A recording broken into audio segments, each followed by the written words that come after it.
अगर आप इस यूपीएससी के कैलेंडर की बात करें ना, तो आप यहाँ पे नोटिस कर पाओगे और आप लोग जानते होंगे कि जनरल कैंडिडेट को टोटल यहाँ पे 6 अटेम्प्ट्स मैक्सिमम मिलते हैं।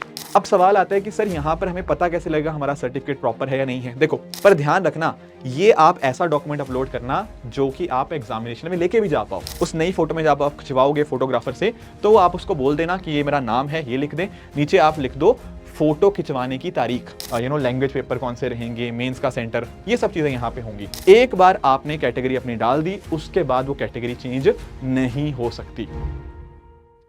नमस्कार दोस्तों, यूपीएससी का नोटिफिकेशन आने वाला है एंड बहुत इंपॉर्टेंट बन चुका है कि हम ये जानें कि आखिर इस बार के फॉर्म के अंदर हमें कौन कौन सी चीज़ें आपको फिल करनी होंगी, डॉक्यूमेंट्स किस तरह के होंगे, कौन से साल का हमें यहाँ पर अनेक्स्टर्स जो है वो कैसे हैं, हमें मान लीजिए अगर ओबीसी एनसीएल का फिल करना है उसके लिए कौन से ईयर्स हैं। बहुत सारे ऐसे बच्चों के डाउट्स होते हैं, वो सारे हम चीज़ें डिस्कस करेंगे। ईडब्ल्यूएस के रिगार्डिंग भी क्या क्या क्राइटेरिया है वो भी हम यहाँ पे डिस्कस करेंगे आज के सेशन में। तो शुरुआत से लेकर अंत तक आप देखना, मैं प्रॉपर आपको यहाँ पे पूरी गाइडेंस दे दूंगा कि इस बार के फॉर्म के अंदर आपको क्या क्या चीज़ें फिल करनी है। सबसे पहली चीज़ आप यहाँ पे ध्यान में रखेंगे कि ये है यूपीएससी का कैलेंडर। अगर आप इस यूपीएससी के कैलेंडर की बात करें ना, तो आप यहां पे नोटिस कर पाओगे कि 14 तारीख को, ठीक है, यहां पर आप नोटिस कर पाओगे कि 14 जनवरी को यहां पर नोटिफिकेशन की डेट है। 14 जनवरी को यहां पर यूपीएससी ओपन करेगा कि आप अगर फिल करना चाहते हैं दोनों की, इसमें सिविल सर्विस एग्जाम भी आ गया और साथ साथ फॉरेस्ट सर्विस का भी आ गया। तो 14 जनवरी को ये ओपन होगा एंड 3 फरवरी तक यहां पे रहेगा। ठीक है, ध्यान रखना, मोटा मोटा 20 डेज के आसपास की विंडो है। पर एक वर्ड ऑफ कॉशन यहां पे है, वो पता क्या है, ये शाम 6 बजे तक होगा। ऐसा मत सोचना कि 3 फरवरी को रात को 8-9 बजे भरेंगे आराम से, नहीं नहीं नहीं, 3 फरवरी शाम 6 बजे तक यहां पर ये यूपीएससी की जो डेट है वो यहां पे फॉर्म फिल करने की रहेगी। तो रफली 20 डेज का टाइम है और मैं तो आपको एडवाइस करूंगा कि आखिरी दिन तक का वेट करने की कोई जरूरत नहीं है, हमें पहले से ही चीजें रेडी रखनी चाहिए। उसका रीजन ये है कि कई बार कुछ ऐसा चीजें हो सकती हैं कि आखिरी दिन के ऊपर यूपीएससी का इंटरनेट या हमारा इंटरनेट उतना अच्छे से काम ना करे या सर्वर डाउन हो जाए, कुछ भी ऐसे इश्यूज आ सकते हैं। दूसरी बात, हमें कुछ डॉक्यूमेंट्स हो सकता है अपलोड करने हो एंड हमारे पास हो सकता है वो डॉक्यूमेंट्स प्रॉपर ना हो, तो उनको बनवाने में टाइम लग सकता है। इसीलिए इंपॉर्टेंट ये है कि आप टाइमली चीजों को कंप्लीट करें। ठीक है, तो ये तो बात हुई कि हाँ इस दिन आ जाएगा 14 तारीख को नोटिफिकेशन, 3 फरवरी शाम 6 बजे तक हम इसको फिल करने की डेट होगी और हमारा 24 मई को एग्जाम होगा एंड आगे जाके 21 अगस्त को आगे जाके मेंस भी होगा। पर पॉइंट ये आता है कि इस बार किन किन बातों का हमें यहाँ पे ध्यान रखना है इस नोटिफिकेशन के अंदर। सबसे पहली बात, कौन एलिजिबल है इस बार के प्रीलिम्स के लिए। देखो, पहले मैं आपको वो चीज बता देता हूं। देखो, अगर आप एक जनरल कैंडिडेट हैं तो आप ध्यान रखिएगा कि आपकी जो एज होनी चाहिए वो 21 ईयर्स से लेकर 32 ईयर्स के बीच में होनी चाहिए। अब कई बार स्टूडेंट्स को बहुत ज्यादा कंफ्यूजन आती है क्या मैं एलिजिबल हूं या नहीं। देखो, इसको कैलकुलेशन सिंप्लीफाई करने के लिए आप बस इतना देख लो, अगर आप 1 अगस्त 2005 के बाद जन्मे हो तो आप इस एग्जाम के लिए एलिजिबल नहीं हो, और अगर आप जनरल कैंडिडेट हो तो आप इन दोनों तारीखों के बीच में होने चाहिए। अगर आपका बर्थ 2 अगस्त 1994 के बाद और 1 अगस्त 2005 से पहले हुआ है ना, मतलब 1994 से लेकर 2005 की इन डेट्स के बीच में हुआ है, तब एलिजिबल है। अगर कोई बच्चा 1 अगस्त 2005 के बाद पैदा हुआ है तो वो फिर अभी 21 साल का नहीं माना जाएगा एंड इसीलिए वो इस एग्जाम के लिए एलिजिबल नहीं होगा। सिर्फ इसी डेट्स के बीच वाले जो लोग होंगे वही एलिजिबल हैं अगर आप एक जनरल कैंडिडेट के हैं। और आप लोग जानते होंगे कि जनरल कैंडिडेट को टोटल यहां पे 6 अटेम्प्ट्स मैक्सिमम मिलते हैं, पर कुछ रिलैक्सेशंस भी होती हैं इनके अंदर। जैसे फॉर एग्जांपल, अगर मैं बात करूं ओबीसी एनसीएल की, नॉन क्रीमी लेयर की मैं बात करूं ओबीसी, तो वहां पर 3 साल का रिलैक्सेशन होगा, यानी कि जो 32 साल की जो लिमिट थी ये 32 साल की ना होके ये 35 साल की होती है। और साथ ही साथ अटेम्प्ट्स भी जो 6 होते हैं जनरल के लिए, वो यहां पर आपको 9 अटेम्प्ट्स देखने को मिल जाएंगे। सर ये डेट कैसे कैलकुलेट करेंगे, आपको ये क्राइटेरिया यही रखना है 1 अगस्त का। ठीक है, तो वहां पर ध्यान रखना 2 अगस्त 1994 से लेकर 1 अगस्त 2005 ये जनरल के लिए था, और अगर आप ओबीसी हैं तो यहां पे 1994 की जगह इसको आप 3 साल पीछे 2 अगस्त 1991 मान लेना, ओबीसी के पर्सपेक्टिव से, ओबीसी एनसीएल के लिए। ठीक है, ऐसे ही अगर हम बात करें एससी एसटी की, तो उनके लिए जो एज क्राइटेरिया हो जाता है वो 37 ईयर का हो जाता है, उनको 5 साल की रिलैक्सेशन मिलती है, और साथ साथ उनके लिए जो अटेम्प्ट्स हैं वो एक तरह से अनलिमिटेड अटेम्प्ट्स हैं। सिमिलरली अगर हम बात करें पर्सन विद बेंचमार्क डिसेबिलिटी की उनके लिए 10 साल का रिलैक्सेशन है, तो वो 42 ईयर्स के लिए दे सकते हैं। एंड सिमिलरली उनके 9 अटेम्प्ट्स होते हैं जनरल ओबीसी के लिए। अगर SC ST हैं तो अनलिमिटेड अटेम्प्ट्स हैं। इसी तरह से बाकी एक्स सर्विसमैन के लिए, जम्मू कश्मीर डोमिसाइल के लिए, यहां पर उनके लिए एडिशनल रिलैक्सेशन भी होता है। बट ध्यान रखना, ये ऐसे ही नहीं होगा, आपको प्रॉपर प्रूफ देने पड़ेंगे इन चीजों के कि हाँ आप ओबीसी एनसीएल हो या फिर आप बाकी और कैटेगरीज के अंदर हो। अब पॉइंट ये आता है कि सर ये हमें पता कैसे लगेगा कि हम हैं या नहीं हैं। इसके लिए यूपीएससी ने प्रॉपर चीजें बता रखी हैं, मैं आपको समझाता हूं। देखो, अगर हम बात करें रिजर्वेशन की, सबसे पहले इसी की बात कर लेते हैं। ओबीसी के लिए देखो, रिजर्वेशन का जो बेनिफिट मिलता है वो केवल ओबीसी एनसीएल के लिए है, नॉन क्रीमी लेयर के लिए। पता कैसे लगेगा?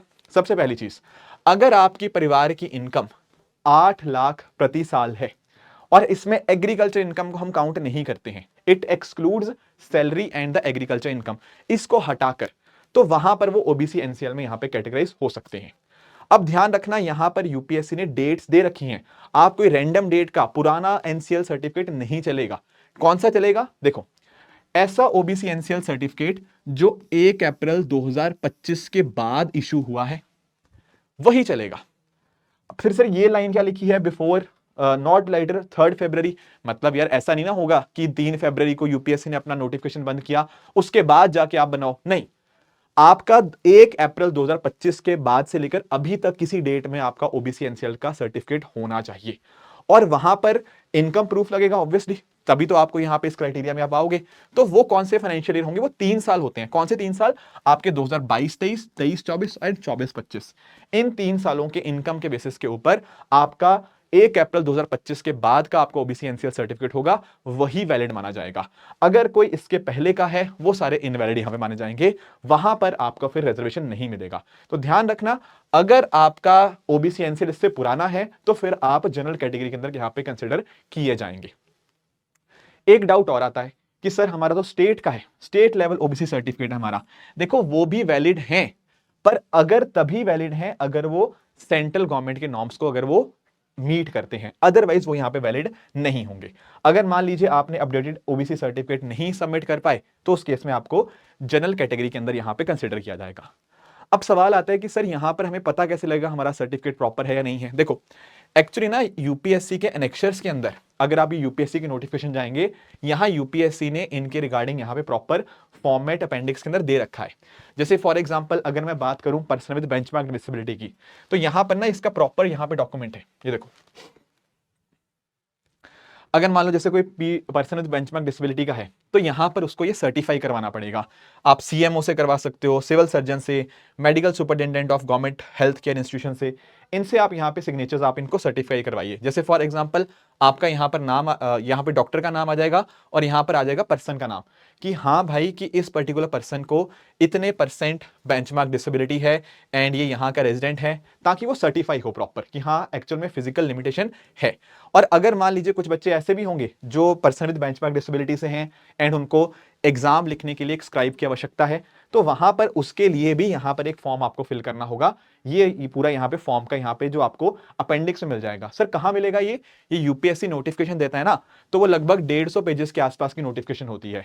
उसके एंड में आप जाओगे, यहां पर ये इनका पूरा प्रॉपर जो मेथडोलॉजी होती है वो यहां पे सारा मेंशन्ड है।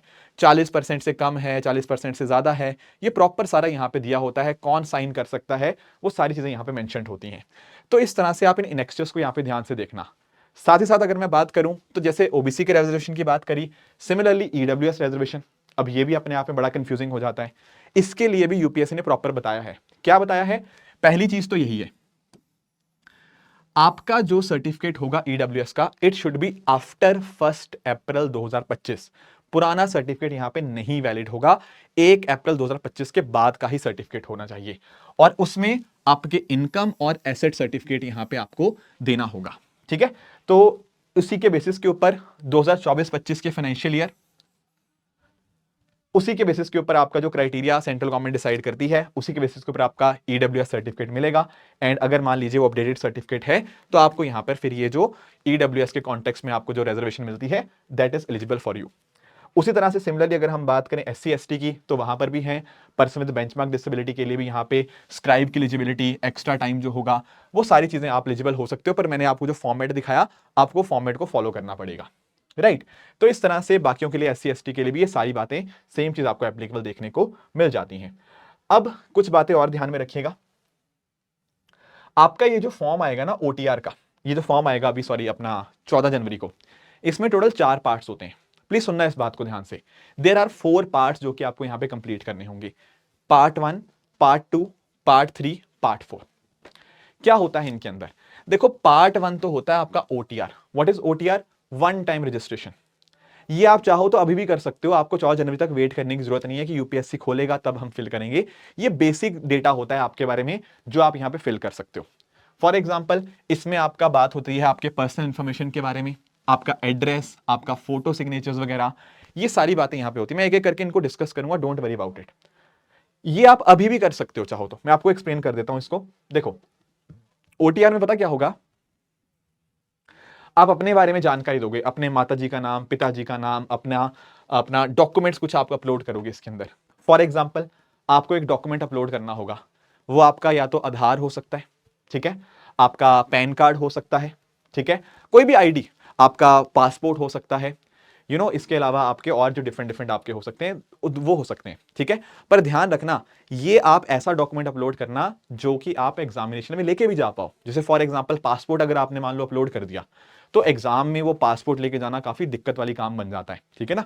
तो इससे बढ़िया ये है कि आधार कार्ड है, छोटा सा है, अपनी जेब में भी रहता है, तो आराम से आप आधार कार्ड अपलोड करो, आधार कार्ड अपना ले जाओ एग्जाम देने के टाइम के ऊपर, तो वेरिफिकेशन आराम से हो जाएगा, कोई दिक्कत ही नहीं आएगी। तो ये डॉक्यूमेंट्स जो है ना आपको अपलोड करने होते हैं।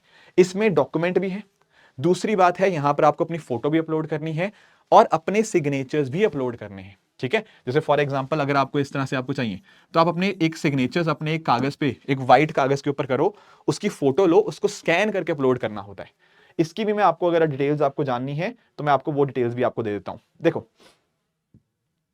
होता पता क्या है, आपकी जो फोटोग्राफ होती है वो रीसेंट होनी चाहिए। ऐसा मत सोचना पुरानी फोटो बना दी ना। अभी ना आज की बात है, मतलब कल की बात है, आपने द हिंदू में पढ़ा होगा, यूपीएससी ने अब एआई का इस्तेमाल करने जा रही है अपने कैंडिडेट को वेरीफाई करने के लिए। तो अगले साल से पता क्या होगा, जब आप अपने सेंटर पे एग्जाम देने जाएंगे, वहां पर वो एआई का स्कैनर इस्तेमाल होंगे एंड वहां पर वेरीफाई किया जाएगा कि आप, वो जो बंदा है सामने, वो वही है क्या जिसने अपनी फोटो अपलोड करी है।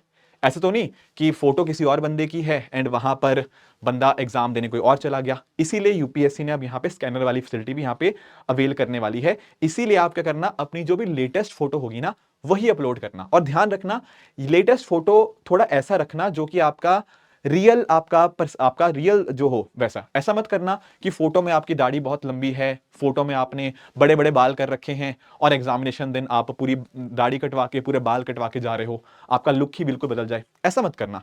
कोशिश करना कि जैसा लुक आपका नॉर्मल है वैसे ही आप फोटो खिंचवाओ।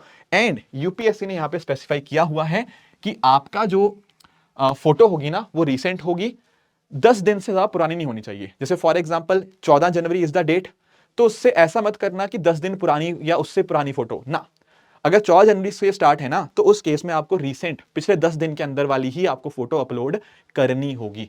ऐसा नहीं कर सकते कि 2024 की, 2023 की ना, 10 दिन के अंदर अंदर लेटेस्ट वाली फोटो ही आपको अपलोड करनी होगी। साथ ही साथ जो आपकी फोटो होगी उसके ऊपर आपका नाम भी मेंशन होगा और आपकी फोटो की डेट भी। अब सवाल आएगा ये कैसे होगा। देखो, अगर तो आप, जो कि मैं आपको सजेस्ट भी करूंगा कि आप नई फोटो खिंचवाओ, उस नई फोटो में जब आप खिंचवाओगे फोटोग्राफर से, तो आप उसको बोल देना कि ये मेरा नाम है, ये लिख दे, नीचे आप लिख दो फोटो खिंचवाने की तारीख। जैसे मान लो 15 जनवरी को फोटो खिंचवाते हो, तो उसके नीचे 15 जनवरी 2026 यहां पे लिखा आ जाएगा। ध्यान रखना, आपका जो फेस होगा ना वो आपका 3/4 ऑफ द फोटो ऑक्युपाई करना चाहिए। ऐसा मत करना कि फोटो बहुत छोटी है और नीचे नाम और अपना जो डेट है वो बहुत बड़ी होगी, नहीं। फोटो का जो साइज होगा, जो फेस होगा, वो 3/4 होना चाहिए आपकी फोटो का। एंड यहां पर साथ ही साथ जो फॉर्मेट्स हैं वो जेपीजी होना चाहिए, ठीक है, और उसका साइज 20 KB से लेकर 300 KB के बीच में होना चाहिए। सिमिलरली आपको सिग्नेचर्स करने हैं कागज के ऊपर, राइट, एंड वो सिग्नेचर आपके ब्लैक पेन के ऊपर होंगे। ब्लैक पेन से व्हाइट पेपर के ऊपर आप साइन करेंगे, उसकी फोटो लेंगे, उसको एक जगह स्टोर करके रख लेंगे एंड उसको यहां पे इस साइज के बीच में आप यहां पे अपलोड करेंगे, ठीक है ना। तो कहीं ना कहीं जैसा आपका अपीयरेंस होना चाहिए वैसा ही वो फोटो दिखना चाहिए। ऐसा ना हो, जैसे मैंने आपको बताया कि आपका पूरा अपीयरेंस ही बदल जाए, that should not be the case. और ध्यान रखना आप वही आईडी प्रूफ यहां पे अपलोड करें जो आपके पास हमेशा हो। तो मेरा तो आपको सजेशन यही है कि आप आधार ही अपलोड करें, क्योंकि आधार एक इंसान के पास अक्सर होता है, तो कभी भी प्रीलिम्स मेंस कभी भी किसी प्रोसेस के ऊपर जाना हो तो आप बड़े आराम से आधार दिखा के आप एंट्री पा सकते हैं। तो ये सारी चीजें हैं। बाकी देखने को तो बहुत सारी चीजें हैं, आधार कार्ड है, ड्राइविंग लाइसेंस है, पैन कार्ड, पासपोर्ट, कोई और हो गया, वोटर आईडी, ये सब, पर honestly I think Aadhaar card will work well. ये सारी चीजें आपको ओटीआर में करनी होगी, वन टाइम रजिस्ट्रेशन। एक बार आपने वन टाइम रजिस्ट्रेशन कर दिया तो कहीं ना कहीं आपने रजिस्टर कर लिया है यूपीएससी के साथ। अभी फॉर्म नहीं फिल किया, अभी सिर्फ रजिस्ट्रेशन हुआ है। ये पहला पार्ट है आपका यहां पे इस फॉर्म का, ठीक है। आपने एक बार पहला पार्ट फिल कर दिया जिसमें ये सारी educational information, parental information, employment information, आपकी कुछ अचीवमेंट्स, प्राइजेस, मेडल्स, ये सब रही थी, ये आप फिल कर दोगे। फिर आती है एप्लीकेशन फॉर्म वाली बात, ये तो आपने रजिस्टर किया बेसिकली। इसके बाद आती है एप्लीकेशन फॉर्म की बात, जब आप अप्लाई करोगे इस एग्जाम के लिए। अप्लाई करोगे उसमें एक तो देखो पार्ट 1 तो हो ही गया, वो दैट इज देयर, पर उसके अलावा कुछ और डिटेल्स वो मांगेगा आपसे, ठीक है, कि आपके आगे जाके आपके जो क्या आपका लैंग्वेज पेपर कौन से रहेंगे, मेंस का सेंटर, ये सब चीजें यहाँ पे होंगी। तो ये सब चीजें देयर, दैट इज देयर। उसके अलावा पार्ट 3 जो है वो डेफ का। अब देखो यहाँ पर ना कुछ बच्चों को डाउट आता है कि सर इसका क्या करें। देखो इसमें कोई घबराने की बात नहीं है, ये आगे जाके भी आप एडिट कर सकते हो। जैसे पिछली बार भी ये सेम दिक्कत आई थी, बच्चों को क्लैरिटी नहीं थी कि सर मैं पहले क्या भरूं, आईएएस पहले भरूं, आईपीएस पहले भरूं, दिल्ली को पहला कैडर लगाऊं या इसको पहला कैडर लगाऊं, ठीक है ना। वो डाउट आता है बच्चों को कौन से किस चीज को मैं फिल करना है। पर ध्यान रखना आपकी सर्विस प्रेफरेंसेस, आपके सोशियो इकोनॉमिक क्वेश्चंस, आपके बाकी जो डिटेल्स होती हैं ये आगे जाके भी एडिट की जा सकती हैं, इसीलिए इसको ज्यादा घबराना मत इस चीज के रिगार्डिंग। अभी के लिए जो आपको ठीक लग रहा है आप उसको फिल कर सकते हैं, बट इस पे बहुत ज्यादा घबराने की जरूरत नहीं है, क्योंकि these can be edited at a later stage as well, ठीक है। उसी तरह से पार्ट 4 जब आपने ये सारी चीजें कर दी तो चौथे पार्ट के अंदर आपका फोटो साइन हो गया, प्रीलिम्स का सेंटर जहां पे आपको फिल करना चाहते हो वो फिल कर दिया, और अगर आपका जनरल कैटेगरी है तो वहां पर आपको फीस जो भी एप्लीकेबल होगी, बाकी कुछ कैटेगरीज के लिए अलग अलग क्राइटेरिया होते हैं, तो उस हिसाब से आपको फाइनली यहां पे आपको सबमिट करना होगा, ठीक है। ये जो फीस होती है ना, तो हाँ ये फीस इस तरह से कुछ होती है, जनरल के लिए 100 रुपीज और बाकी फीमेल के लिए कोई नहीं, एंड बाकी सब चीज़ों के लिए इस तरह से, तो that those fees are there. तो ऑनलाइन आप इस तरह से फीस वगैरह आप फिल कर सकते हो जिसको एप्लीकेबल है। ध्यान रखना आपको एक ही एप्लीकेशन फिल करना है, ठीक है। कई बच्चों के दिमाग में आता है सर 2 बार अप्लाई कर दिया, तो देखो करने को कर सकते हो, पर यूपीएससी ने क्लैरिफाई किया हुआ है कि जो सबसे लेटेस्ट वाला होगा सिर्फ वही माना जाएगा। नॉर्मली मैं एडवाइस, पता है, सुनो मेरी बात, मैं एडवाइस आपको ये करूंगा, आप एक बार फॉर्म फिल करो, ढंग से फिल करो, कोई गलती मत करो। कई बार कुछ बच्चे गलती कर देते हैं, तो उस केस में गलती अगर आपसे हो गई है और आपने एक बार सबमिट कर दिया है, आप एक दूसरा फॉर्म फिल कर सकते हो, पर पहले वाला फिर वो रिजेक्ट हो जाएगा, दूसरे वाला मान लिया जाएगा। पर मैं तो आपको यही सजेस्ट करूंगा, इस झंझट में पढ़ना ही क्यों है, एक बार ढंग से फिल करो, आराम से इत्मीनान से बैठ के, कोई गलती क्यों ही करनी, ठीक है। तो अगर आप इस तरह से मल्टीपल एप्लीकेशन फिल करते हो तब जाके आपको सेपरेट फीस पे करनी पड़ेगी, कि पहले वाले फॉर्म की अलग फीस थी, दूसरे वाले की अलग। पर नॉर्मली आई डोंट थिंक कि आपको जरूरत पड़नी चाहिए, ढंग से फिल करोगे, कोई गलती होगी नहीं, तो क्यों ही मल्टीपल एप्लीकेशन फिल करनी, ठीक है। एक बात आप इसका ध्यान रखेंगे। उसके अलावा कुछ बच्चों के दिमाग में कुछ डाउट्स और आते हैं। एक डाउट ये आता है कि सर मैं अभी कॉलेज के आखिरी साल में हूं, क्या मैं इस एग्जाम के लिए एलिजिबल हूं या नहीं हूं। ये डाउट आता है कि ग्रेजुएशन का आखिरी साल चल रहा है मेरा। देखो यूपीएससी ने यहां पे बहुत क्लैरिफिकेशन दे दिया है। देखो पहले पता क्या होता था, कैंडिडेट्स को पास करने का जो प्रूफ होता था वो मेंस के पहले देना पड़ता था, कि मेरे ग्रेजुएशन कंप्लीट हो चुकी है, ये रहा मेरा प्रूफ। पर अब फाइनल ईयर स्टूडेंट्स भी यहां पे अपीयर कर सकते हैं मेंस के अंदर बिना ग्रेजुएशन का प्रूफ सबमिट किए हुए। तो यानी कि कहने का मतलब है मेंस अगर आपका क्लियर हो जाता है, उसके बाद आपको ग्रेजुएशन का कंप्लीशन का सर्टिफिकेट आपको देना कंपलसरी है। It should not be the case कि आप इंटरव्यू तक आ चुके हो और अभी भी आपका ग्रेजुएशन की डिग्री नहीं है, ऐसा नहीं हो सकता। बट हाँ, मेंस तक आप यहां पे आ सकते हो बिना आपका ग्रेजुएशन का सर्टिफिकेट हो। क्योंकि एक बार पता क्या होता है कि बच्चों का जुलाई में या अगस्त में डिग्री उनको मिलती है, उनको डाउट आता है कि सर मई में तो एग्जाम है, फिर जून जुलाई में अपना डेफ भी आ जाएगा, आगे जाके अगस्त में एग्जाम भी देना है, कई बार डिग्री हमारी थोड़ी सी लेट हो जाती है। तो यहां पर क्लैरिफिकेशन जो आई है यूपीएससी से वो यही है कि आपको प्रूफ ऑफ क्वालिफिकेशन आपको केवल और केवल मेंस क्लियर करने के ऊपर चाहिए होगा, once you clear the mains, ठीक है। तो ये सारे एस्पेक्ट्स थे रिजर्वेशन के रिगार्डिंग भी, और जो बाकी चीजें भी थी। बाकी ध्यान ये रखना, यूपीएससी ने बहुत ही क्लियर बोल दिया है कि आपको एग्जैक्ट वही नाम फिल करना है जो आपके क्लास 10th के सर्टिफिकेट के ऊपर है, ठीक है। कोई भी स्पेशल कैरेक्टर @ ये सब आप यहां पे नहीं फिल करेंगे अपने नाम के अंदर और एड्रेस के अंदर। साथ ही साथ आप यहां पे ध्यान रखेंगे, अगर मान लो कोई बच्चा ऐसा है जिसका क्लास 10th में नाम कुछ और था, ठीक है, जैसे मान लो मेरा नाम आज के समय मान लो मेरा नाम ऋषभ है, ठीक है, पर हो सकता है 10th के समय के ऊपर मेरा नाम ऋषभ रहा हो, ठीक है, कई लोग होते हैं ऐसे, ठीक है, मैं अपनी बात नहीं कर रहा पर कई लोग ऐसे होते हैं। अगर मान लो यहां पर इस तरह से अपना नाम चेंज हुआ है तो उस केस में क्या होगा, आपको यहां पर सपोर्टिंग डॉक्यूमेंट्स यहां पे देने होंगे, गैजेट नोटिफिकेशन हो गया, एफिडेविट हो गया कि हाँ मैंने यहां पे नाम चेंज कर रखा है। तो नाम आप एग्जैक्टली वैसे ही यहां पे लिखेंगे जैसा कि आपका क्लास 10 सर्टिफिकेट के अंदर यहां पे नाम था। उसके अलावा आपको यहां पे अपने सर्टिफिकेट, अपना जो भी आपकी कैटेगरी है वो भी डालनी पड़ेगी। एक बार आपने कैटेगरी अपनी डाल दी उसके बाद वो कैटेगरी चेंज नहीं हो सकती। तो बहुत ही अच्छे से डॉक्यूमेंट बनवा के अपनी यहां पे कैटेगरी सही ढंग से डालना ताकि उसमें कोई दिक्कत यहां पर ना आए, ठीक है। बाकी आप लोगों को समझ आ ही गया होगा, ठीक है। OTR बिल्कुल फ्री ऑफ कॉस्ट है, आप फिल कर सकते हो। एप्लीकेशन फॉर्म की फीस है, वन टाइम रजिस्ट्रेशन की कोई फीस नहीं है, वो तो रजिस्ट्रेशन करना है सिंपली, फॉर्म फिल करने की यहां पे फीस होती है, ठीक है ना। और ढंग से भरना, आपने एक बार OTR फिल कर दिया उसके बाद एडिटिंग पॉसिबल नहीं है। हाँ एक बार कर सकते हो बट वो सिर्फ और सिर्फ 7 दिनों के अंदर जब आपने पहला एप्लीकेशन अपना फिल कर दिया। तो OTR सब कुछ भाई ध्यान से पढ़ो, क्यों इन चक्करों में पढ़ना है कि हाँ एडिट करना है नहीं करना, तो बहुत ध्यान से करना। अगर मान लो कई बार पासवर्ड वगैरह भूल जाओ तो वहां फॉरगेट पासवर्ड का ऑप्शन आता है, तो वो सब चीजें आप कर सकते हो। तो ये सारी 4 प्रोसेसेस थे जो मैंने आपको यहाँ पे बताए, पार्ट 1, पार्ट 2, पार्ट 3, पार्ट 4, ये आपको फिल करना होगा।